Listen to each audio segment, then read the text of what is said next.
వాళ్ళు పోతే పోయారయ్యా, వెళ్తే వెళ్ళారయ్యా, నాకైతే ఓపిక లేదయ్యా, లేకలేని కూర్చోలేనయ్యా, నువ్వు నాకు సహాయం చేస్తే పనులన్నీ చేసుకుంటానయ్యా, సహాయం చేయవా ప్రభా అని దేవుని మీద ఆధారపడితే నీకు చక్కని శక్తి ఇస్తాడు.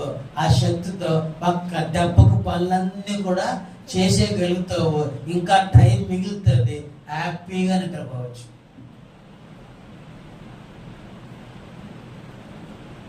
మనకి ఏది ఇష్టం? ప్రార్థన చేయటం ఇష్టం కాదు. పత్తాకేంటి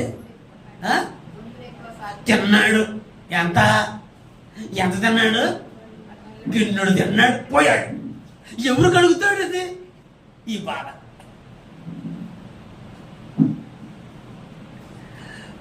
కొంతమందికి బాధే బాబు, వాళ్ళు ఎదురుగా తిన్నా బాధే. కొంతమంది భార్యల ముందు కూడా తిరగకూడదు, చేలోకి ఇల్లు రోజులో పట్టుకుంటాయి. ఏం దిష్ట తగులుద్ది? దయ్యం దిష్ట.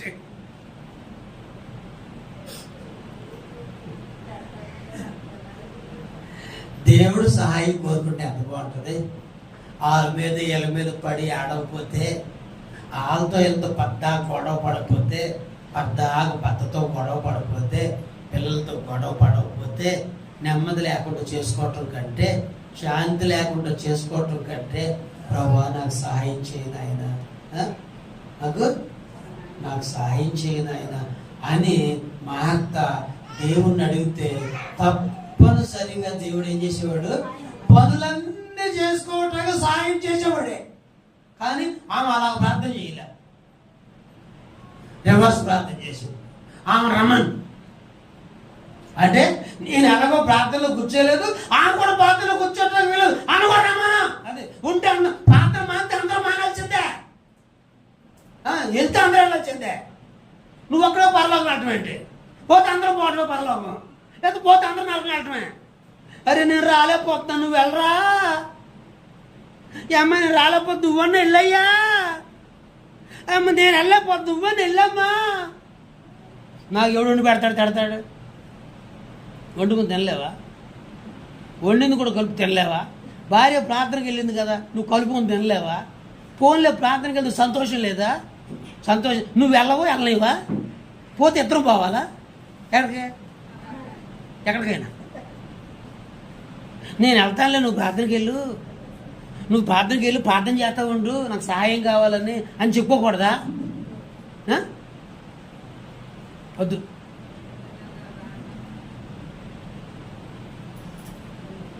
మానేది అందరం మానేది అంతే. నువ్వు వెళ్ళయ్యా, నువ్వు వెళ్ళు, నాకు ఓపిక లేదు కదా, నువ్వు వెళ్ళి నువ్వు ప్రార్థన చేయి. అమ్మా నువ్వు వెళ్ళమ్మా, నేను అలసిపోయా, నువ్వని వెళ్ళమ్మా. లేదు నువ్వు వెళ్ళపోతే నేను వెళ్ళను, నువ్వు వెళ్ళపోతే నేను వెళ్ళను, నువ్వు మానేస్తే నేను మానేస్తా, నువ్వు తింటే నేను తింటా. నువ్వు తినపోయినా సరే నేను తినేస్తా. హల్లెలూయా. కొన్నేళ్లలో భర్త వచ్చేదాకా అన్నం తింటారు కొంతమంది ఆడవాళ్ళు, కొన్నేళ్లలో వస్తే నాకే పోతే నాకే. నేను మాత్రం సగం భిక్ష తినే సోపరపడేటి.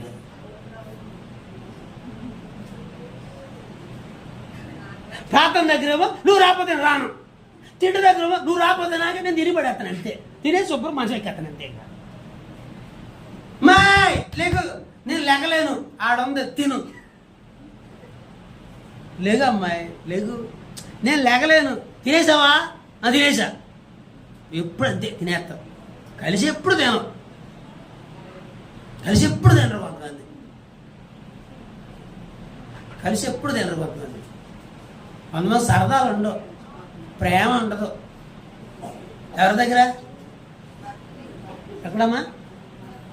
భార్య భర్తల దగ్గర ప్రేమలు కొంతమంది ఉండవు, సరదాలు ఉండవు, జోకులు కూడా ఉండవు. జోకులే సీరియస్గా ఉంటుంది, సీరియస్ జోకుల్లాగా ఉంటాయి కొంతమందికి. సరదా కంటే సీరియస్ తీసుకుంటారు, సీరియస్ అంటే సరదా తీసుకుంటారు. ఏమా నవ్వమంటే ఎడతారు, ఏడమంటే నవ్వుతారు. నవ్వు మొగం పెట్టాడు, సీరియస్ మొగం. ఎప్పుడు సరదా ఉండదు కొంతమంది. సరదాగా సంతోషంగా బద్దమని పెళ్లి చేశారు మనకి. ఒక తోడు నీడ వేసుకునే కదా, అందుకోసమే కదా, అంతేనా? ఇవన్నీ ఎవరి వల్ల వస్తాయి? దేవుని వలన మాత్రమే మనకు వస్తాయి. మనం దేవునితో జీవిస్తున్నప్పుడు, దేవునితో నడుస్తున్నప్పుడు అలాంటి సహాయం మనకి వచ్చింది. అందుకనే 121వ కీర్తనలో ఏమంటున్నాడు ఇందాక? కొండల తట్టు నా కళ్ళెత్తుచున్నాను, సహాయము ఎక్కడి నుంచి వచ్చును? భూమి ఆకాశములను సృజించిన యెహోవా వలననే నాకు సహాయము కలుగును అని చెప్తా ఉన్నాడు. అది దేవుని వలనే మనకు సహాయము కలుగుతుంది. ఎందుకంటే దేవుడికి మంచి మనసు ఉన్నది. హల్లెలూయా. లోకాసు వార్తలో, లోకాసు వార్త 10వ అధ్యాయము 31వ వచనం ఒకసారి చదవండి. ఇందాక 40 చదివారు కదా, ఇప్పుడు 31 చదవండి అమ్మా. అప్పుడు ఒక యాజకుడు ఆ త్రోవను వెళ్ళుచుండగా తటస్థించెను, చూచి ప్రక్కగా పోయెను. అలాగుననే లేవీయుడు ఒకడు ఆ చోటుకు వచ్చి చూచి ప్రక్కగా పోయెను. అయితే ఒక మంచి సమరయుడు ప్రయాణమే పోవచ్చు, అతడు పడి ఉన్న చోటుకు వచ్చి అతను చూచి అతని మీద జాలిపడి దగ్గరకు పోయి నూనెయు ద్రాక్షారసమును పోసి అతని గాయములను కట్టి వాహనం మీద ఎక్కించుకొని ఒక పూట కూళ్ళు వాని దగ్గరికి తీసుకుని పోయి అతను పరామర్శించి 2 ధ్యానారములు తీసుకొని ఆ పూట కూళ్ళు వానికి ఇచ్చి, ఇదిగో ఇతను పరామర్శించు, ఇంకా నీకేమైనా ఖర్చు చేస్తే నేను మరలా వచ్చినప్పుడు అది నీకు తీర్చదనని చెప్పిపో. యెరూషలేము నుండి ఒక ఆయన ప్రయాణమై వస్తూ ఉంటే ఇలో మధ్యలో దొంగలు ఏం చేశారు? అతన్ని కొట్టేశారు. దొంగలు కొట్టి పడేశారు. కొన ప్రాణంతో విడిచిపెట్టిపోయారు. డబ్బులన్నీ దోచుకున్నారు, బట్టలన్నీ దోచుకున్నారు. అక్కడ దారిలో పడిపోయి ఉన్నాడు. ఒక ఆయన వచ్చాడు, ఆయనేమో యాజకుడు అంటారు. చూశాడు కానీ ఆయన వెళ్ళిపోయాడు. తర్వాత ఇంకొక ఆయన లేవీయుడు వచ్చాడు, ఆయన చూశాడు కానీ పట్ల. వీళ్ళిద్దరికి సహాయం చేయాలి మనసు రావట్లేదా? అక్కడ కొన ప్రాణంతో పడి ఉన్నాడు కదా, బాధలో ఉన్నాడు కదా, డబ్బులు పోగొట్టుకున్నాడు కదా, కొట్టేశారు కదా, మరి ఏదో సహాయం చేద్దామని వాళ్ళిద్దరికి మనసు రాలేదు వాళ్ళకి. మరి ఆ దారిలో ఒక మంచి సమరుడు వచ్చాడు. అంటే దేవుడిలాగా వచ్చాడు అనమాట. చెప్పాలంటే ఆయనే దేవుడికి సాదృశ్యం ఉన్నాడు. గుర్తుపెట్టుకోండి బాగా. ఆయనే ఈ మంచి సమరయుడే యేసు ప్రభువుకు సాదృశ్యం ఉన్నాడు. ఈ యేసు ప్రభు లాంటి మంచి సమరయుడు ఏం చేశాడంటే ఆ కొన ప్రాణంతో ఉన్నవాడు ప్రాణం పోసాడు, గాయాలు కట్టాడు, దాహం తీర్చాడు, మరలా గాడి వేసుకుని హాస్పిటల్ తీసుకెళ్ళాడు. అక్కడ డాక్టర్ గారు కొంత డబ్బు ఇచ్చి మంచిగా వైద్యం చెయ్యి అన్నాడు. నేను వెళ్తున్నాను, మరలా వస్తాను, ఇంకేమైనా ఖర్చు పెడితే ఆ ఖర్చు కూడా నేను భరిస్తాను అని చెప్పాడు ఆయన. ఇది ప్రభు చేసే సహాయం. హల్లెలూయా, హల్లెలూయా.